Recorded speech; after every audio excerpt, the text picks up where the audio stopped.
Welcome to Southpod, the first and foremost podcast created to tell the true story of tech innovation in the American South.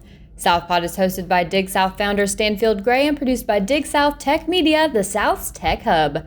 Visit digsouth.com for details and join our membership group at dignation.co. This episode of Southpod was originally recorded on Wild Pitch Wednesday. It features Marcus Amann, the CEO and founder of Shyft Auto.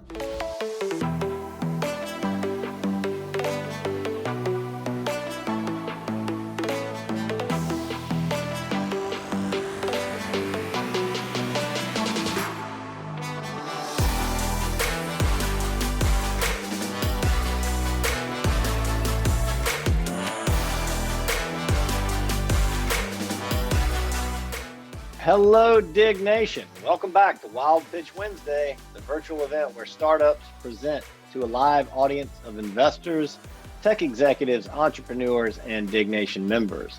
Dig Nation is the South's tech tribe. Find out more at dignation.co.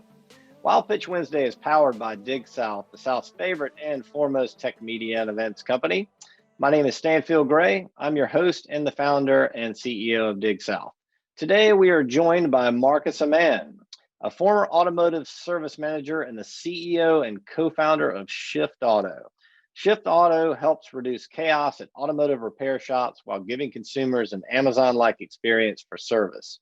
Shyft's technology helps repair shops offer contactless solutions to their customers while increasing retention, revenue, and satisfaction scores. The Shyft Auto team was a recipient of the North Carolina Idea Seed Grant and the winner of one of the top startups at the NC Tech Awards in 2020. Today's episode of Wild Pitch Wednesday is brought to you by Oracle for Startups. Oracle for Startups is the launchpad to integrate and scale with Oracle technology, expertise, and global reach. Join Oracle for Startups with promo code DIG2021, that's DIG 2021, to unlock up to $5,000 in additional free cloud credits and a 70% discount for 2 years. Plus expert mentorship, migration support, technical resources, and access to Oracle's 430,000 customers. Use this link provided in the chat to activate the promo code. I'm going to paste it right now into the chat. There we go, everybody. Good. Now let's introduce our esteemed guest panelists today. Representing Oracle for Startups, the sponsor of today's show, we welcome Nick Mancini. Nick currently serves as the North American Business Development Program Manager for Oracle for Startups. Oracle for Startups offers go-to-market connectivity, cloud infrastructure discounts, technical support, mentorship, and other services to help startups grow. Nick is at the ready to take your call or email, and you can reach him by just contacting us, info@digsouth.com, and we'll pass that along. And you can also reach out during the show, through the chat feature. Welcome to Wild Pitch Wednesday, everyone. Now let's get on with the show here. So thank you for joining us. Without further ado, we're going to dive into our pitch today. Please welcome Marcus Amann, CEO and co-founder of Shyft Auto. The stage is yours, Marcus. Take it away whenever you are ready, sir. Yes, thank you so much, Stanfield and Nicholas and William for having me on the show today. I'm going to go ahead and share my screen. I'm coming to you live from North Carolina today. Just so you know where I'm located. Good stuff. All right, so my name is Marcus Amann. I'm the CEO of Shyft Auto. We're a B2B SaaS company where we help automotive repair shops increase retention, customer service, and revenue by giving their customers an Amazon-like experience. This is a $1.8 billion per year opportunity. In my 14 years of managing service departments, I noticed some glaring problems, and I'd like to share those solutions that we created to solve those problems today. In the last 40 years or so, automotive service departments have conducted business the same way. You have to dial in and hope someone answers. You have to drive in and be checked in by a service advisor. You have to arrange for a ride or have a lengthy wait in their lobby. You may take phone calls to be updated or to be sold additional work, and you may even have to arrange for a ride back to the auto repair shop and then pay once the vehicle is completed. So let's look at some of the largest companies today. What do they all have in common, and how do they transact with their customers? You don't have to call Amazon or Target or Walmart to do business with them. These companies do really two things great. They make it extremely easy and convenient to do business with them. So why do we need to revisit the repair shop experience? In a recent study by Cox Automotive, they noted that 75% of consumers defect when their visit was less than excellent. And 70% of consumers would even switch to another brand or to another service facility that offered some level of concierge service, which like pickup and return. 80% of those consumers stated that their preferred method of contact was text messaging. And 86% of service staff members at a repair facility feel extreme stress on the job. So here's today's problem. John needs to have his car serviced, but he knows he's going to face some level of inconvenience, whether it's time in transit, having to pick up the phone to call to schedule. He's going to have some anxiety because he doesn't know exactly how much it's going to cost or exactly what he needs. He knows he may have a lengthy wait, and he also may face some sales pressure. Ted, who owns or manages the repair shop, needs to grow his business, but he's dealing with declining retention, revenue, and customer service scores. So we built a tool that helps engage customers, automate the process, upsell and pre-sell customers, and then repeat that process again and again. Our mobile, iOS, Apple, Android, and white label web-based application embeds on any auto repair shop's website, giving their customers an Amazon-like experience while giving their service staff a powerful engagement tool that helps them interact during and after the service visit. So let's talk about the start of the consumer journey. From the very moment a customer needs service, they can schedule across the dealer's white labeled web-based application or mobile app. From here, customers can schedule pickup and delivery, view their service history, start a two-way text message conversation, upsell themselves before their vehicle even makes it to the service department, approve or decline additional recommendations, track the status of their vehicle while it's in for service, and pay their bill once the service is complete, making it a true contactless service experience. Once the appointment is scheduled, it's important to keep your customers in the loop. Repair shops are able to automate communications for appointment reminders, missed appointments, recalls, recommended and declined services to keep their customers in their funnel. The service staff has an easy-to-use dashboard that allows them to interact and engage with any customer much more efficiently. Users can dispatch drivers and assets available for pickup and return appointments, set up service offerings, and more. From that same dashboard, repair shops are able to recommend additional repairs or maintenance and combine those requests with pictures or videos to help increase additional approvals per customer repair order. When you pair transparency with this preferred style of communication, it leads to increased upsells and response times at the repair shop. And lastly, once the vehicle is repaired, repair shops can request payment from their dashboard. The customer receives a text link that opens a landing page so the consumer can pay digitally. Repair shops are seeing a 35 to 120% increase in revenue when using our platform, 40% increase in scheduled work before the vehicle even makes it to the repair shop, higher retention and better customer service scores by offering a frictionless experience, and by being a premier dealer in the area and offering a service their competitor doesn't. It gives them new business and a competitive advantage. We have 4 pricing tiers that range from $499 a month to $1,049 a month per store, per location. We also have flexible pricing to meet each store's specific needs. We have add-on solutions too, like our complete white label and reskin of the mobile app for a one-time fee of $5,000 plus a $149 monthly account servicing fee. We have service reminders and recall outreach at an additional $99 a month for each solution. Last year, $691 billion was spent in the auto repair industry. There are 170,000 repair shops in the United States today, 282 million vehicles on the highway today, and the industry saw a 0.03% increase in growth in 2020, even through a pandemic. We do have some friendly competition. On the left, you'll see Yoshi and RepairSmith, who go directly to consumers for small maintenance items. To the right, you'll see AutoPoint, MyKarma, and Xtime, who have a really blocky service platform for repair shops for just regular web form-like scheduling, and they are really expensive too. Shyft, on the other hand, is very affordable, and it is the only solution that allows repair shops to offer and manage contactless service using their own people with our logistics and asset management tool, keeping their costs way down. while giving the repair shops all the other features to run their business efficiently, including their own consumer-facing mobile application. To date, we have 14 customers under contract with another 25 locations expected to close in the coming month that we've either had verbal agreements or we have contracts that we've sent out and waiting to be returned. By the end of March, we expect to be at 25 stores total, and by the end of the year, we expect to finish at 180 total locations. We do have some potential exit partners. We do have a partnership with one of these oil companies on the screen here. There's also a couple of companies called Dealer Management Systems when you're looking at Reynolds and Reynolds, CDK Global, and Cox Automotive. Some of these companies use legacy-based type systems, and they're always looking for new auto software to acquire. And then you have the OEMs on the right-hand side that are always looking for new technology as well to help out their OEM.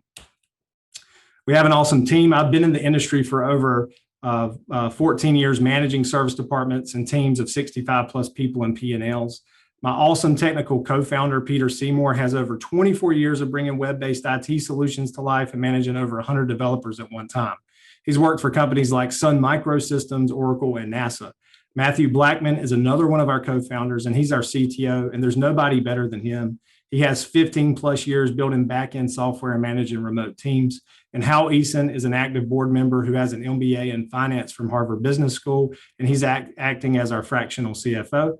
And he's also had multiple successful startup exits. Our ask today is we're seeking partnerships with any OEMs, DMS companies, dealership, or independent repair franchises. We're raising an additional $400K. We're closing today on that. And from 90 days from today, we have the opportunity to raise another $400K. So we're seeking strategic investors to help us with that. And we're also looking for great business development reps to help us with our business and some people that could help us with onboarding and training. To date, we've raised $700,000. And again, we're looking to raise the $400K. And the reason we're looking to do that is to achieve further needed integrations with dealer management systems, hire more developers and build out new features, hire salespeople and customer success staff, and finally do some marketing so we can generate some inbound leads. And then lastly, thank you for your time. This has been a pleasure to pitch on a stage like this. My contact information is below. My email address is at the bottom. And I just want to thank Stanfield, Will, and Nicholas for giving me the opportunity to pitch on this stage. Thank you so much. Well done, Marcus, and thank you for joining us today. So we will now open the floor to questions from Will and Nick. If anybody out there in the audience would like to submit a question as well, please do so in the chat, and we are happy to serve those up too. Yeah, I'll go ahead and start. So it's a great presentation, Marcus. It was very solid and thorough. I appreciate that. One thing I want to start off on is because I think it's great for branding, but I kind of question its kind of close ties with the actual product as you kind of make these comparisons like Amazon and Uber.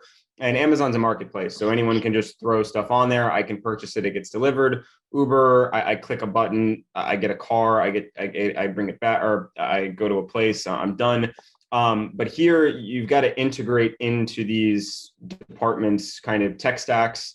And I didn't see much about the concierge service, about the kind of the ease of drop off and pick up and kind of that aspect in the nuts and bolts, although it was kind of placed as a sentiment premium for your branding, which I think is great. I think it kind of automatically makes me think that this is kind of like a high level Uber style product. But once I get under the hood, it kind of seems like, you're kind of giving me this kind of super easy type service, although it's a little bit tougher to integrate, as well as I don't get all of the marketplace and delivery features that I do with Uber and Amazon. So could you touch on kind of the difference between Shyft and the current kind of comparisons that you made, as well as how long it takes to actually, for a sales cycle to happen, i.e., sale, implementation, customers finally using the product? Yeah, excellent questions. So the first thing that I'll state is that our customer, we're B2B SaaS, so our customer is the dealer or the independent repair shop. And we give them a tool that allows them to manage and facilitate pickup and return appointments. Whereas some of our competitors may integrate with someone like Uber or a company called RedCap that has a driver network. The problem with that is that they're super expensive. So if you were going to facilitate one pickup and return appointment, you're looking at a $65 cost for that one customer. And if the customer scheduled an oil change, was that worth it for you to go out, pick up a customer's car, have a $65 bill to pay other drivers to pick up the car? We have a platform that allows them to crawl before they run. So they're able to control their capacities of pickups and the times that they want to offer them. Some dealerships are using salespeople to help facilitate it. Salespeople naturally at a dealership, there's a lot of great ones, but some of them are reactive and not necessarily proactive. So this puts them in a proactive situation where they may be going out to pick up a 2015 year model vehicle, and they're taking out a 2020 or 2021 loaner car to help turn it into an equity mining event at the store. So that's one way we're different. And the biggest way we're different, we were built out of a dealership. So we really have that consumer first vision, but we also understand the dealership inefficiencies and processes that go into it. The next question you had, what was that last question? That in reference to just general sales cycle, making the sale, sure. Integrating the tech stack, and then getting customers onto the platform, because I know that's three different kind of pillars of the whole set. Yes. So right now the sales cycle is about 30 to 60 days, somewhere in between there. We don't have a firm finger on is it 31 days or is it 45 days? So the moment we get a yes, it takes us roughly 5 to 7 days to launch. At that point, we have to reach out to their dealer management company, to get integration or to go ahead and integrate with their dealership or repair shop. We have to reach out to their web provider to get embedded on their website. And then if they're going to do the custom mobile application, that could take up to 10 to 12 days for us to rescan and submit it to the Apple and Google Play Store. So from a yes, it can take anywhere from 30 to 70 days to sign a deal and get a customer using it for that specific dealership. Yeah, it could. We try to go a lot faster than that because we know the importance of hearing a yes and then waiting too long to launch it means that you could have a defection in a customer. So the moment we get a yes, we want to launch you immediately if we possibly can. But there are some tricks to that we have to work through. Sure. Yeah. Thank you so much. Yes, sir. That's kind of a follow-on to that. You got the first part of that question answered. Do you have any customers out there, B2B partners, that don't want the white labeled solution? They just want the two-sided marketplace? Yeah. Some of the dealers just want the ability to manage. They may already be doing pickup and return. See, the pandemic really shined a light on the need to offer concierge service at repair shops because, it wasn't ideal to have a lobby full of customers sitting there waiting that could potentially be infected with the virus. So they started doing pickup and return, and they were trying to manage it using Excel spreadsheets and sticky notes and whiteboards. And they realized that, man, this can get out of control really quickly if we're not communicating properly. So they needed a management tool pretty much to manage that type of process, which is what we built. So some dealers, even though we're not a white labeled mobile app for some dealers, we do go on their website as a white labeled application right there on their website. So they don't get the mobile app white labeled, but they'll get the website version of it. Is there this is a question I just thought of, it might be a little off the wall. How do women perceive using the application versus men? And is there a difference at all? Do you have data points around that? Yeah, well, excellent question. Yeah, we do have some data points around it. We look at it all the time with one of our oil partners. We look over that data all the time with them. We even know like what industries people are scheduling from. So women in the medical field schedule at a higher rate than anyone else. 63%, in fact, are coming. Our scheduled appointments are from women. So just to give you an idea. Okay. So it sounds like it's pretty appealing to a pretty broad audience. That's neat. What about transaction pricing? Are you guys charging for, are you making anything or have any plans to make anything off the actual transaction volume, or is that just kind of included at cost within platform today?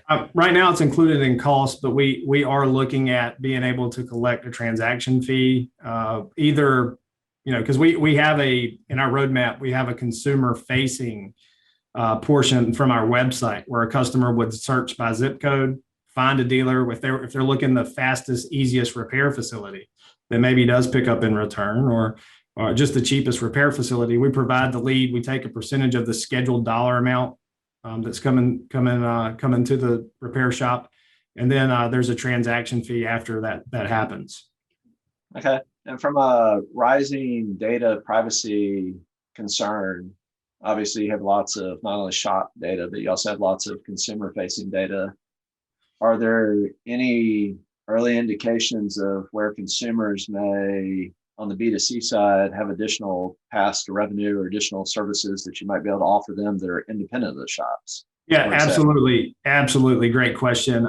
Extended warranties, maintenance plans, partnering with like insurance companies to help them find a lower price on car insurance. There's a lot of different avenues there.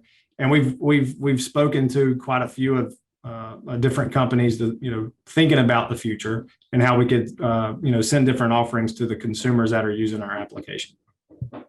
Okay. I think that's all the questions I have. Thanks. Yes, sir. I think probably this the one question that kind of sticks to mind is just kind of on that partnership slide. And I don't remember exactly who the gas companies were and who the car companies were. But I mean, you've got a great kind of foundation set up. I think you said, over 15, customers, paying. So what's stopping you from, those two car companies, let's say, why are you not in 50% of their dealerships or all their dealerships and, let's say Raleigh, Wilson kind of triangle area as a pilot yet? Or is that already in the works? And that's, and same thing for gas stations. I know, Citgos will have, especially in the rural areas, they'll have, a body shop attached to the gas station and stuff like that. So I see easy ways to just massively increase customer acquisition. But I'm just wondering why that hasn't happened yet, or if that's already in the pipe. So good point. The biggest thing that we had, the biggest objection, the problems that we had of getting new dealers signed or repair shop signed were integrations that we needed with their current dealer management system. So they weren't doing double entry, So there's companies like CDK Global, Reynolds and Reynolds, Cox Automotive that have, dealer management systems that they run their entire business on. We're laying on top of those, but we have to have integration. So when someone schedules an appointment, it pushes into their system. When someone pays through our system, it closes their invoice. Those type of things have to happen. So it makes it an easy process for the dealer. And if you don't have that, it's a tough sale, right? So we just integrated at the end of November, the beginning of December with CDK Global, which has the largest amount of dealerships on their platform. So we're now integrated with them. We're working on being integrated with DealerTrack, which has the second most dealer customers right now, and then Reynolds and Reynolds would be after that.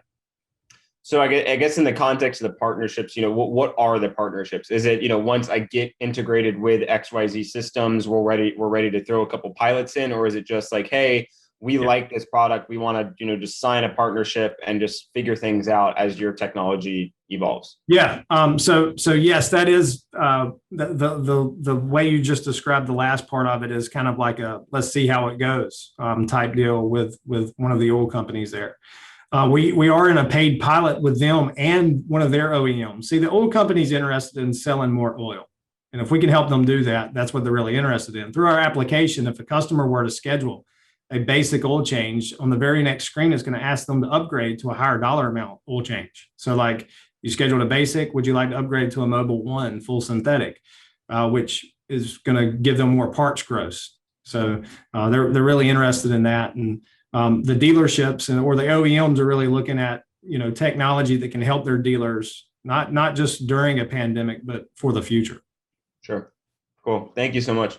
Yes, sir. Marcus, we do have a question from one of our Dig Nation members. So Brian Gillespie would like to know, what are the high level terms of your financing? Is it via convertible note, safe, or priced financing? And what's the valuation? So it's priced and it was 4.3 pre-money, 5 million valuation post money. It's 10% for $400K. Great, thank you. There are also some supply chain issues that that dealers could use the data to consider times of the year when certain things are hot, or or to address some of their their orders and time those appropriately? Yeah. So in our roadmap, as well as parts inventory, managing parts inventory from the moment the inefficiencies that happen at a actual dealer usually come from the technician to the parts department or from the technician to the service advisor. The speed to get recommendations to customers matter, and the speed to get parts priced out matters. And get the parts too. So we do have that in our roadmap. Just yesterday, we were talking about NFTs and decentralized apps and how that might work in our space, because we're always thinking about the future and looking ahead, but we're still focused on where we're at. So there's a lot of things that can be done and can happen here. We think we're in the right space at the right time. Good. Hey, Marcus, do we still have time, Stan? No, we're good. We have time for probably 2 more questions. Go ahead, Will. So with the rapid rise of EV, how do you see that impacting your industry with all these electric vehicles starting to get out on the road? Does it just shift where people get serviced, or does it transform? Well, the great thing about it is they may not need oil changes, but they still need tires. They still need brakes. They still, and when they break, they cost more. I don't know if anybody's got a Tesla or had one or has a friend that has one, but when they break, they cost more, a lot more, typically. So you may not take it in twice a year to have it serviced, but the one time you do take it in, it's, pretty much makes up for the cost there. If you had an oil or gasoline vehicle. It probably, will come down in pricing at some point, but we believe, that's where things like NFTs and decentralized apps and other things where you can tap into the electrical grid, charging grid, can really help take advantage of that area. So we're looking at that. We haven't started anything there, but we're talking about it. Yeah, I guess for one more question. Go ahead. Yeah, I guess just to build off that, because I was also thinking about the rise of EVs, and I guess market share currently is not a big deal, but you have to assume that the landscape that you're playing in, it has to get more competitive as things go on, and as more Silicon Valley investors start to drive more Teslas, they're going to run up into the same problem that you're discussing now: is why is it so annoying to get my car fixed, even though I don't do it that often.